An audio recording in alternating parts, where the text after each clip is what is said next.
Well, you can see how fragile it is.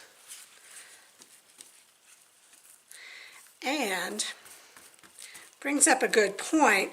Since this is very fragile, let's say I was trying to collage this on directly and, brushing it on like this, I might get a tear. But when this dries and I peel it off, I'm going to have the advantage of it being... Now, here are a couple of pieces that I did yesterday, and they are now dry. And you see how easy it is to come back in and peel this off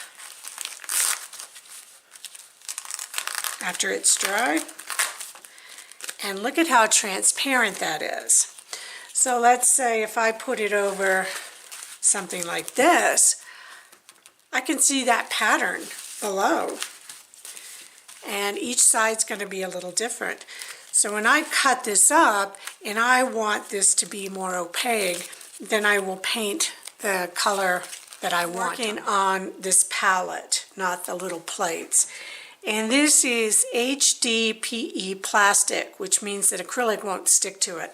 And this is, it's a plastic cutting board. And I have just left my paints on here. And you can see I've even peeled some paints off in some areas. Let me take my gloves off.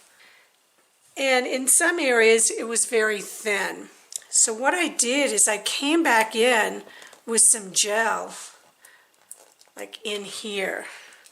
And this way I can come in, I could even bring a palette knife in underneath and begin to peel this off.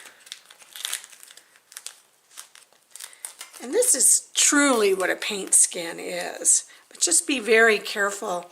But I just love how these layers happen. And you just never quite sure. Yeah, this is looking pretty good. And when I put this on, I can also come back in with some shading to really accentuate the piece. I could also add some other pieces on top to break up the triangular shapes, to add a little interest into it. And the other pieces I'm going to bring down into here.